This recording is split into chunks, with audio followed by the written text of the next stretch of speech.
Good evening. It's 7 o'clock here in Norway, and I am doing my weekly live.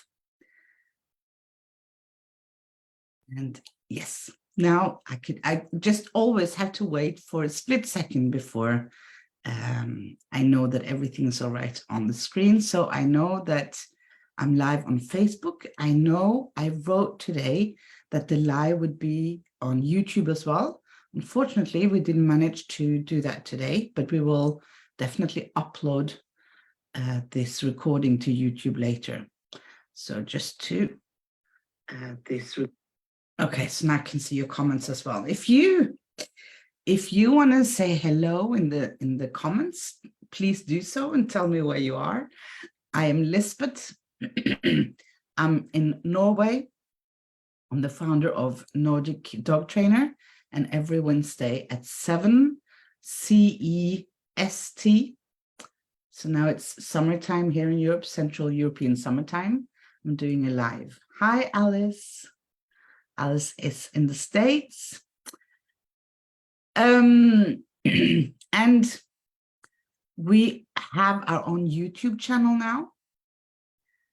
Hi, Katrina in Ukraine. You see, this is if you're new to this, I can promise you that when you join us, you will find a whole very, very international community. Dawn is here from the UK. Thank you for letting me know and for introducing yourself as well. Okay, so yes, we just opened, well, we've had a YouTube channel for quite a while, but we didn't really promote it or use it very much. But what we're doing now is that we're moving all our, or not moving, sorry, we are duplicating. So all our Facebook lives, most of them, the ones that are in good quality and, you know, worth listening to, they will definitely be moved, duplicated to our YouTube channel as well, so that you can watch all our lives also on YouTube. And we will do more stuff on YouTube in the future. I will go live both here on our Facebook page and YouTube at the same time on Wednesdays. We just need to sort out some issues with the streaming. I need to install an extra app and so on. Monica is here as well in the States. Hi, and Katrin is here also in the States. We have Austria, Belgium, Alessandra, Austria again, Silke. Good evening, everyone. Okay, so I'm very excited about the YouTube channel, actually, because I think it's good to not only be on Facebook. Facebook is not for everyone. And YouTube definitely is. More people are on YouTube, so we just try to keep up with everything on social media. Okay, so today I want to talk about the use of treats. I have prepared a little PowerPoint just with keywords, so basically to remind myself what to talk about, because we can talk about treats for a very long time. And these Facebook lives, or these lives that I'm doing every Wednesday, is not a lecture as such. It's a place where we want to discuss things, to talk about things, to remind each other about things, and to meet some exciting people. And about that, I think I wrote it in the newsletter. If you haven't signed up for the newsletter or a weekly update that we send out every Friday, you should, because I'm writing everything there as well. Mark Beckhoff said yes to do a Facebook Live with me later on this fall.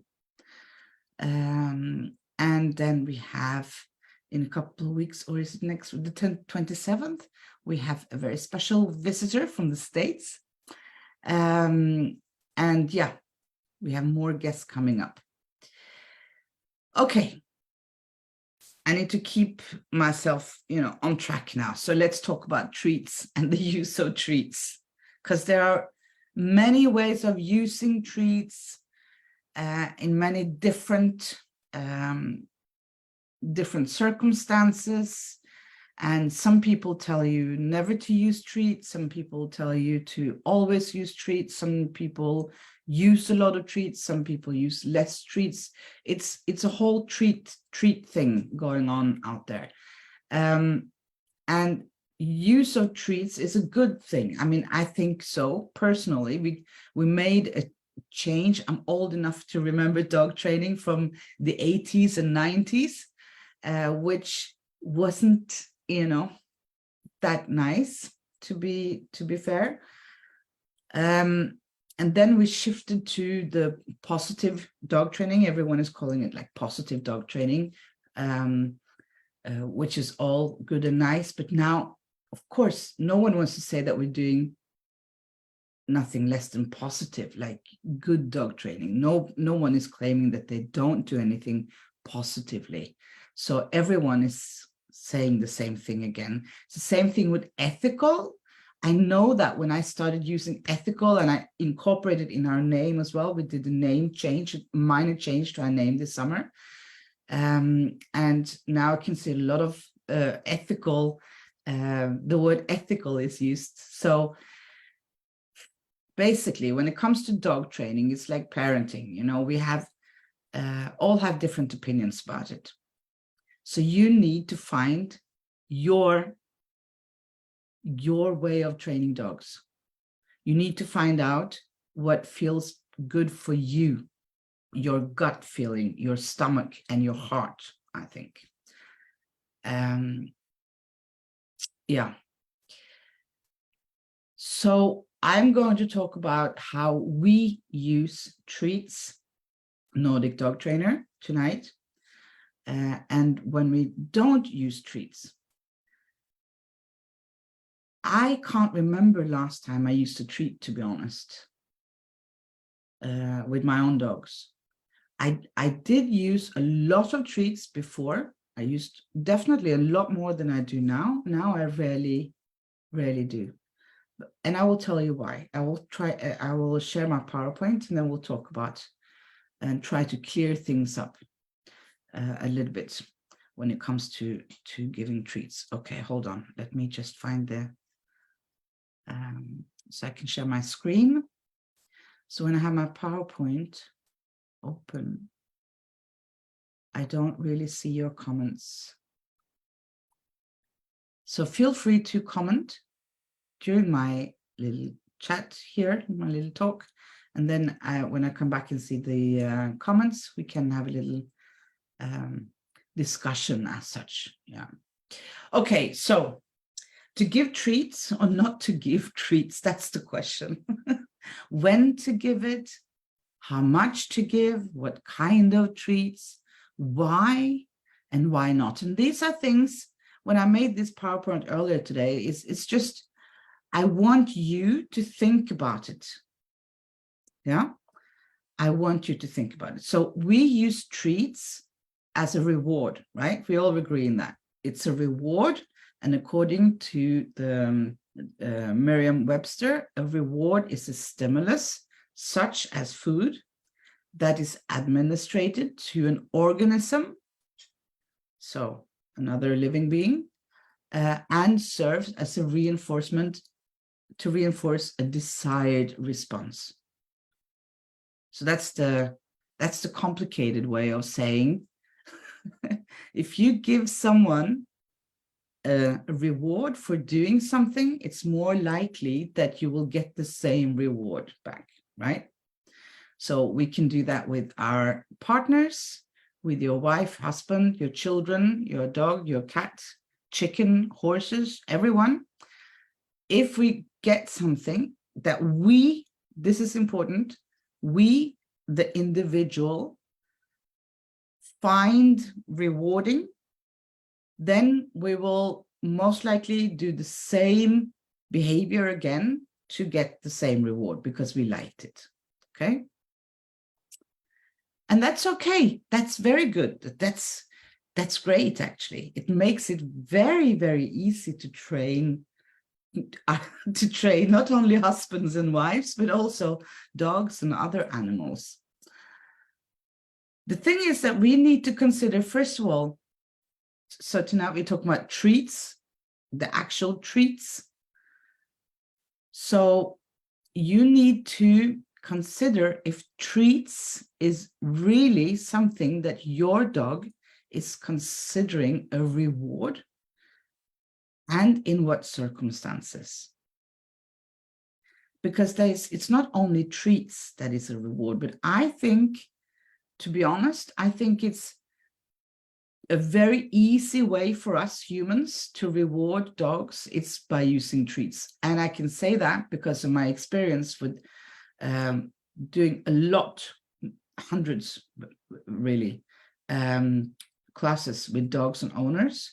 And what we did in those classes was also that I did practical training where I asked the dog owners to try out different rewards for their dogs. Actually, we had signs, they should go to a certain place in the field where we were training, and it was a sign saying treat, there was or food, and there was another one saying, voice, and then another one again saying toy, and then touch, and then the last one said optional, like they could choose what reward they wanted to use.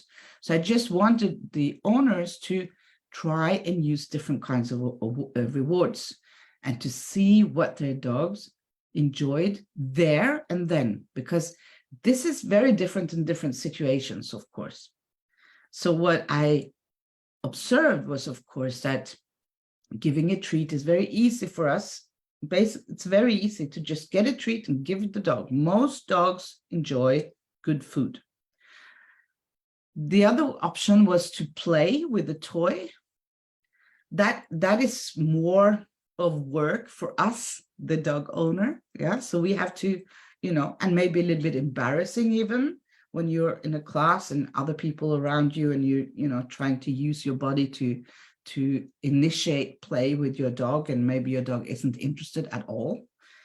And then an option was to talk to your dog with a voice in such a way that you could actually see that your dog was happy listening to you, like he enjoyed you talking to him. So that means you have to observe your dog. You have to have a little bit of knowledge about his or her body language. You have to know, for example, that wagging your tail doesn't necessarily mean that you're happy. So you have to have a little bit of knowledge to do that. But then you also have to use yourself to do that, And a lot of the dogs were not used to this kind of reward, outside with a lot of people around, and they were not allowed to touch the dog, just talk to the dog. And then the next one was to touch but not talk. So to give of yourself, A lot of dogs, they are longing for us to touch them. They like it. They enjoy it. So no talking and touching, only touching on the body where you could see your dog preferred. So the whole point of this was that the dog should come to you and then show you where he or she wanted to be touched. Yeah. And the last one, which was then optional, they could choose any of what they just did. 99.9% chose the food, the treat, even though not 99.9% of the dogs necessarily enjoyed the treat or saw the treat as the best reward. A lot of the dogs, they really enjoyed being spoken to or with, having a conversation, like when you just use your voice. And a large amount of dogs, they really enjoyed being touched. Okay, so you should try that, but it has to be on the dog's premises. I mean, the dog is always choosing here. Yeah, you have to observe your dog. That's what's making it so fun as well. So we have different kind of awards: treats, toy, play, touch, talk, and attention. This is the thing, you see, because giving your dog attention by talking or even just looking at your dog. Not talking, not touching, no giving treats, nothing. Just looking at your dog could be a reward, a very high reward for a lot of dogs. Also, even talking to your dog in a tone of voice that is annoyed or irritated is by many dogs considered a kind of reward. Because something is happening, they get some action, or they're just used to, this is how, how my life is. So the thing is that we are rewarding, not consciously, just by not thinking about what we're doing.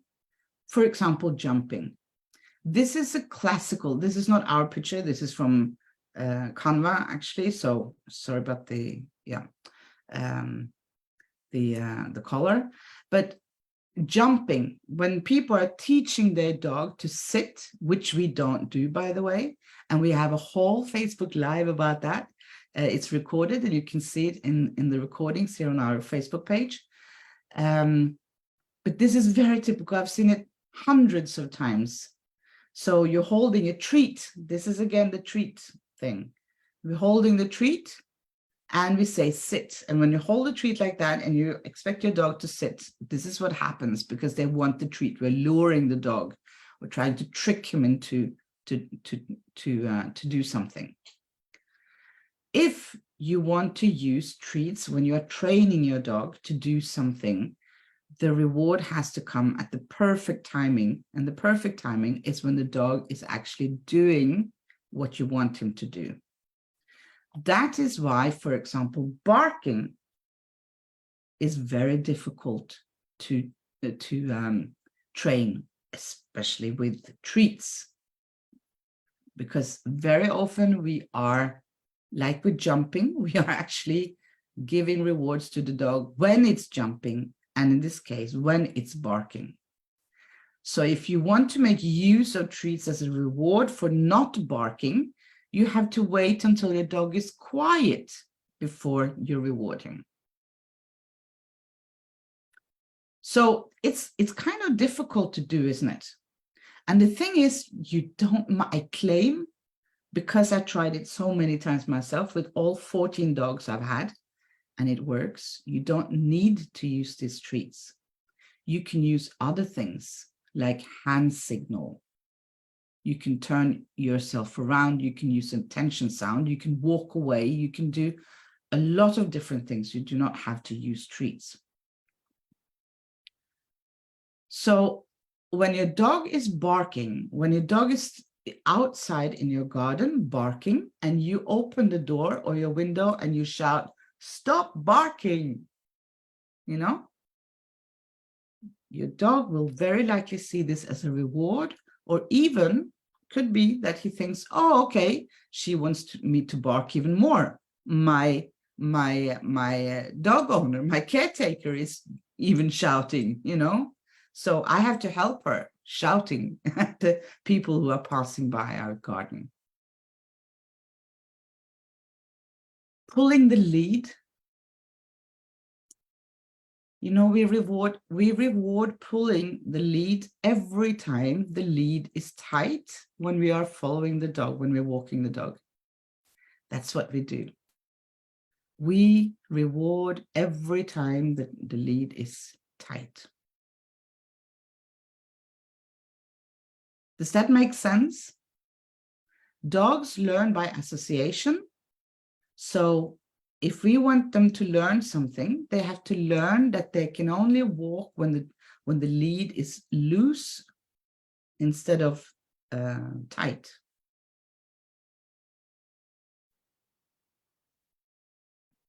Okay, so rewards, they come in different variations and they're needed in different circumstances. Because I'm not saying that we should not reward our dogs for doing things we would like them to do. It's just a matter of how we do it and to do it the right way, because all of these examples are examples that we are doing it's difficult for us to do, to time it right, because it happens so fast. You know, when your dog is jumping, it's a split second. And if your dog is then getting treats when it's on 2 feet in the air, we're actually rewarding for the jumping. So what do you want to reward? First of all, you need to know, what do I want to use the treats for? If I want to use treats, why am I using it? And what do I want to reward? And I claim you do not have to use treats to reward all the time, because in most instances, the reward is, how can I say this, is what's the result of what's happening. Okay, so let's just take one very common problem that we have. It's passing other dogs. If you walk too close to another dog and you put treats into your dog like a machine, you walk, you know, very close to another dog, you keep, you know, feeding your dog with treats, what do you think your dog learns? Not much, huh? Not much. First of all, you need to find out, you know, why you're training passing another dog. Is this for a young dog who's socializing, learning how to walk on a leash? Are they afraid of the other dog? You know, if it's afraid, should you use treats? So when you're passing another dog, if your dog is afraid of other dogs, treats is not the solution. The solution, you know, the reward that the dog wants or needs is to feel that it's not scary. And the treats doesn't take away the scary feeling. It's very simple, actually. It's like me, I am scared of flying. And I love Chinese food, okay? But you can't, you know, my flight will not be any less scary if you feed me spring rolls all the way, you know, during the flight. My mind might be preoccupied for a little bit, but I can't really taste, you know, the good food because I'm scared. It happens to all of us. So the reward for being less, for this would be to feel less scared, right? So that's why there's pointless of using treats in these situations when your dog is fearful. You can reward dogs for good behavior, the behavior we would like to, because we still need to teach. Sorry.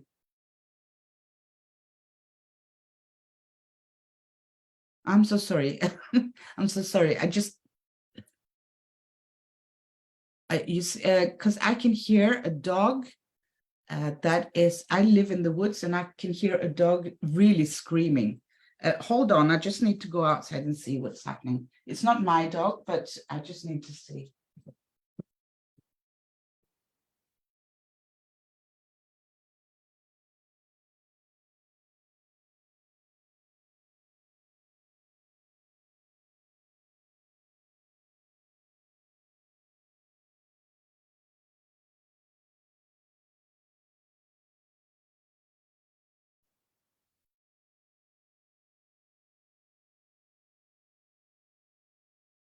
Okay. I couldn't see anything. It's hunting season, and I live, like I said, in the woods here in Norway, and not all hunters are very good to their dogs. And that didn't sound like a dog that was enjoying themselves for sure. Okay, sorry, sorry. So fearful dogs. So treats in these situations aren't really that good use. I think it's more, it's better for the dog and for you to help the dog realize something is not dangerous. So they feel relaxed, okay? So basically, this is a summary of what I just said. Can you reward for not being afraid? And what would be the best reward? So for me, the best reward is to overcome my fear of flying. I do have some not good times, but sometimes when I fly, it's okay. And other times I'm really more frightened. Never had the problem before. This is something that started when I was 40 something. So another example I want to talk about is being curious. This is also very typical that way. We want to socialize our dogs. We want to socialize them, and we want to help them get used to all kinds of environment, which is great. Keep on doing that. But let your dog be curious. So I'm just going to give a very typical example that you're walking your dog in a park, and then you pass by a statue in the park, and your dog is now curving because and walking away from it because it seems like, oh, this is a bit scary. The statue is a bit scary. I say, yeah, let's let the dog curve. First of all, let him curve, and don't start using treats to throw towards the statue. I know because I did it myself before. I didn't know better. When I started thinking about it, I realized, oh, this is, and now I'm not talking about dogs that are very fearful, but they're a bit skeptical, which is good. I mean, you should be happy if you have a dog that is a bit skeptical. It's healthy. So do not throw or lure the dog in any way to go towards things that you don't need them to do there and then. Yeah. For example, crossing, like walking on a bridge, same thing. Be patient and let them approach it in their own time. Stand still, have a long leash, and let your dog walk towards the statue or even the bridge in their own pace. And if you are patient enough, and now I'm talking minutes, not hours, your dog will most likely overcome it because they're just curious. So, they stretch their neck and their body. It's like a little bit sniffing, When you start throwing treats, you're not helping the dog to be less skeptical. You are just luring your dog. I had a collie that was really scared of walking on the kitchen floor. And we later found out it was because, of course, the kitchen floor was very slippery. Yeah. But he was scared to walk on that floor. So my ex-husband, he used food. So he sat there with pizza, The dog really wanted pizza. So he managed to lure the dog to come and get the pizza. But then when he got the food, he ran back to the bedroom or whatever room he was in. He still didn't want to stay on the floor. Even putting treats on the floor, it's a no-no. Because again, it's not, they need to find out themselves. Dogs can do this themselves. We should trust our dogs. They're very, very capable of problem solving themselves.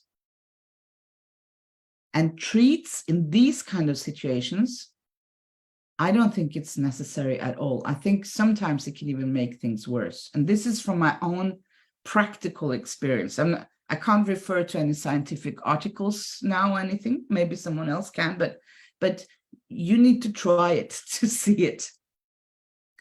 What you need to do, or what we all need to do, is to consider, are we luring the dog, when should you use the rewards? Is it really necessary with treats? Now, again, sorry, I say rewards, but I'm talking about treats today. So how do you use the treats?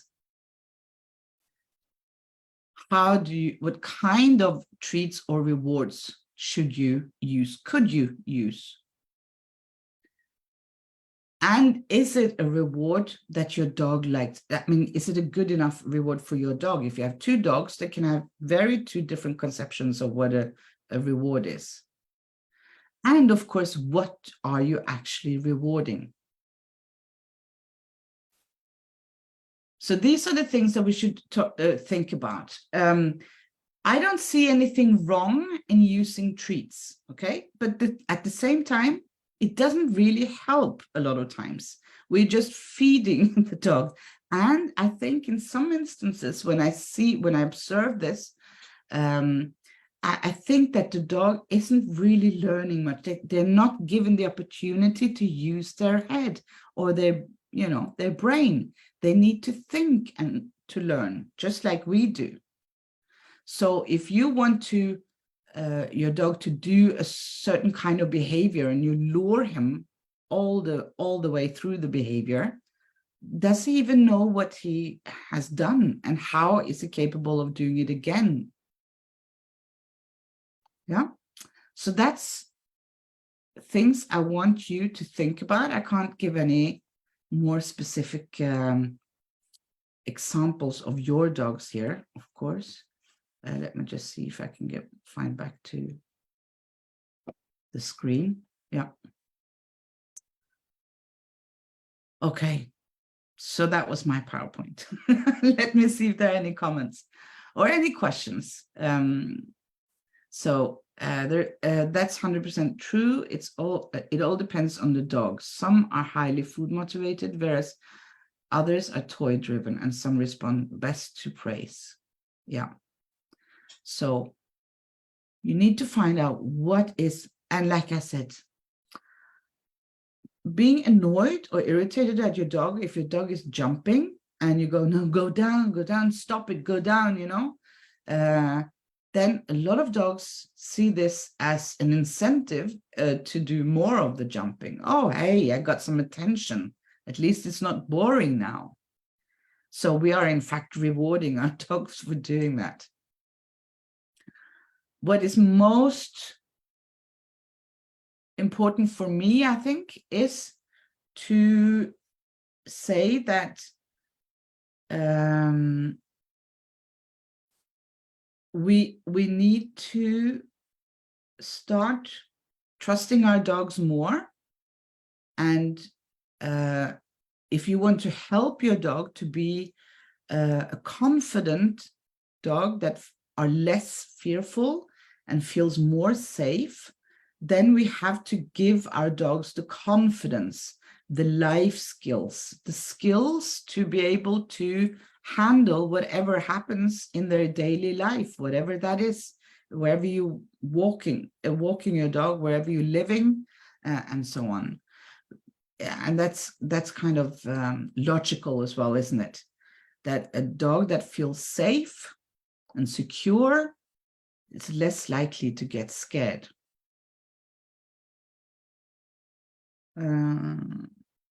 Does the reward sound have to be high-pitched? No. And to be honest, when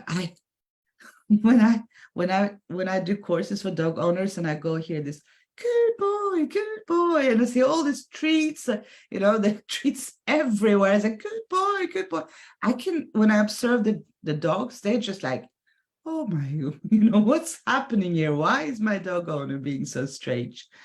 But no, or yes, there has been some papers that says some studies showing that a more high-pitched voice could be better. That suggests that. But then again, there's so many. This is something that you should ask Lisa to do in the Tiny Science Chat to talk about, because it's interesting. There's been a lot of studies on this. But my answer is no, it doesn't have to be. It depends on the dog. Yeah. Monica is writing, we really do need to slow down and think about what we're doing and why, and to give our dogs time. I think that is the key, you know, to be more patient. And like I said, these things, when you start being a bit patient, we're talking minutes, not hours. Petra is writing, our dog Yoshi is afraid of children and people.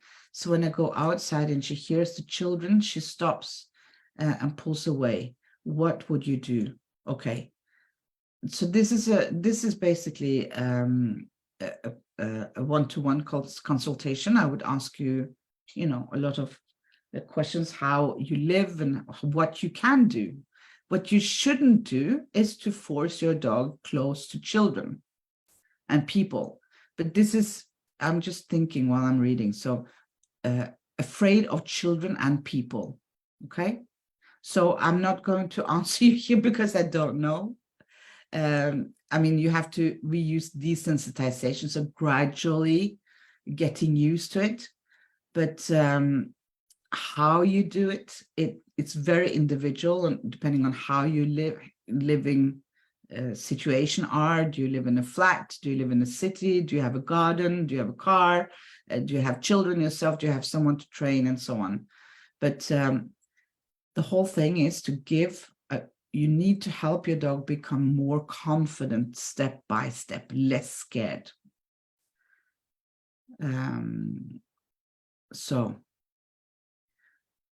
basically, when we train this, when you have a fearful dog that are fearful of many different things, you need to find what is less, no, most, sorry, what is, I'm struggling to find the right English grammar. What he's less scared of first, yeah? Not start with what he's most scared of, but what he's less scared of, and then gradually, you know? So when you overcome one fear, then you can start with the next one and so on. It's kind of logical. But I would recommend that you contact a good dog trainer, so you can, maybe this dog I would actually really like to meet and to observe in an enriched environment and to get to know a little bit better so we can make a good plan. Yeah. Barbara is writing, I also think that it has to do with expectations. For example, I come home and our dog is always happy to see me, but also always expecting a treat. Of course, it's what we teach them. Oh, yeah, very much.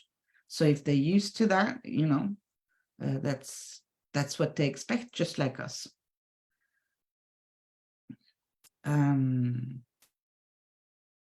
Like I always had, because I had so many dogs at the same time, and unfortunately, almost always, at least one of the dogs had to take some medication. Very often in the evening, maybe in the morning and evening, whatever. So what I did was that before we went to bed, everyone got a treat, and the dog or dogs that needed medication, they got the medication inside the treat. But all 5, 6, 7, whoever many dogs I had, they knew the thing that when I went to the bathroom and started brushing my teeth, they were like, they kind of woke up and like, oh, treat time, you know, or out peeing time. That's basically what we did. So out peeing before we go to bed, not we, but the dogs. I used the toilet. and then they knew what was going to happen. So they came to the kitchen, and then each one got a little treat. Because they, you know, that was how I made sure that they got the medication, the ones that needed that as well. And then they went to bed. Then they knew that now this is it. Now we go to bed and sleep.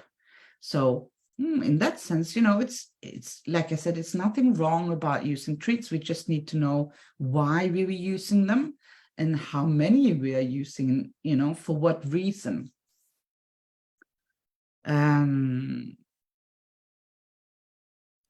Okay, let me see. There are more.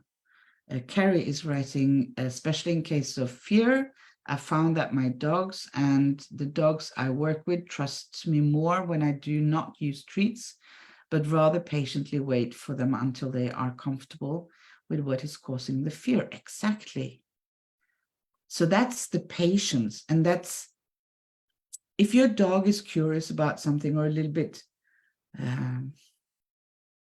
I don't always want to, I'm trying to find a different word for fear, because I don't want to put fear as, you know, they're all fearful, but they're a little bit skeptical. Do you know what I mean? It doesn't necessarily have to be very fearful, but a bit skeptical. And it's healthy. And take your dogs different places, you know, where they can observe things and learn life skills and observe the environment and get used to things. I still do that with Wilma. Wilma is going to be 11 soon, 11 years old, and she stops. You know, yesterday when we were in another town, and there was a lot of things going on because it was actually kind of early on the day, which is not normal for me to be out in the town before lunch. It's normal in the evening. So it was a lot of people there, and she stopped so many times to observe. And it's great to see. I love it when she stops and observe. And there were building sites and sharp sounds and everything. And she wasn't scared. She was just curious. Oh, what's that? You know, it's like, what's that big noise? So yes, patience is your best friend. Linda is writing, I believe rewards may be aversive when given at the wrong time, when we disrupt the dog's thought process, when we disrupt a normal conversation between dogs, for example. We also disrupt the cognitive understanding and learning process. That's what we were talking about as well in the beginning, that we don't let them, I'm actually tempted to say maybe even learned helpless, you know, in some instance, if we're not letting them use their own brain. And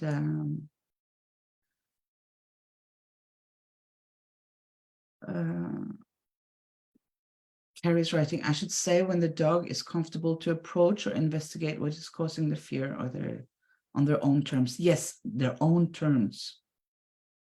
Cautious. Thank you, Monica. Thank you. Thank you. Oh, lifesaver. When it comes to my English, brilliant. Thank you. Yes, makes sense. Cautious. Yeah. Cautious. Cautious is a good. And I want, you know, I want to speak highly of being cautious. Some dogs are cautious. It's good. I mean, it's not bad. We can be, you can be, yeah. It doesn't mean that they're very fearful or anything. Just, you know, be patient. See if your dog stops, observes, and do not treat for that. Don't use treats then. You don't need to, because the reward for the dog is to realize it was not scary, or it was, you know, it was actually interesting. I don't know what they're thinking, but that's their reward. Their reward is to be less cautious. So in these instances, I never give them a treat. Why would I? It's normal behavior. I mean, to observe.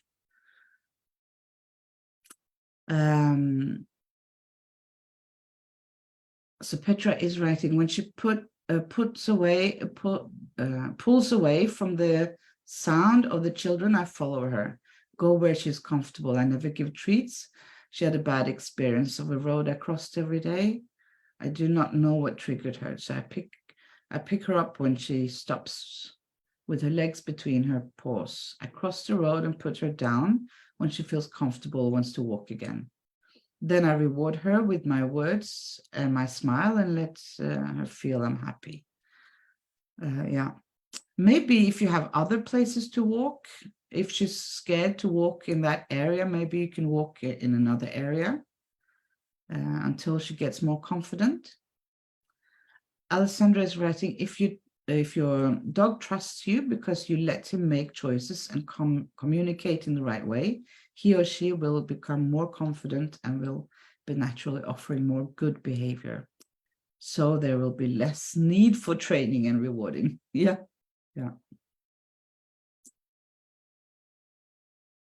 Okay. Lots of good comments, and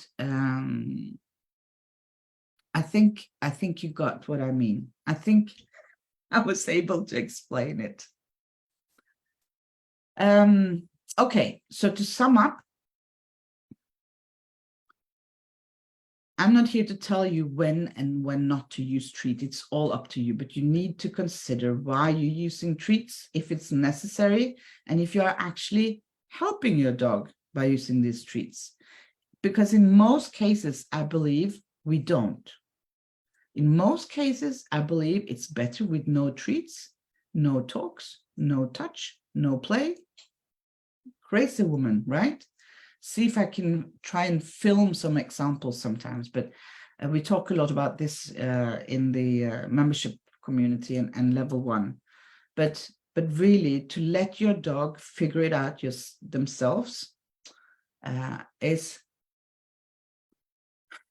it's the only way of helping them going forward. If they have a problem with fear, for example, it's the only way of really helping your dog to become less fearful, because you give them more confidence. And that's what they need to overcome their fear. And to overcome their fear is the biggest reward of ever, right? The reward couldn't be any better than being, not scared. And your dog knows that. We should all take some time. We should all take some more time, give the dog time, and let them be without stuffing them with nice treats. It has nothing to do with behavior. It just started still, observe. Just stand still, observe, just like your dog.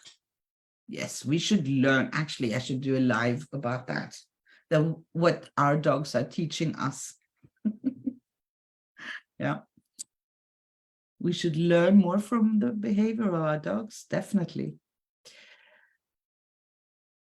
Okay. Like I said, I could talk about this for hours. So less treats, right? Okay, deal. Less treats and more brain movement, like work, let them use their brains, let them try things on their own. Okay, have a very nice evening, and next Wednesday I will try and stream both on YouTube and Facebook at the same time. Wish me luck. Have a very nice evening. Bye.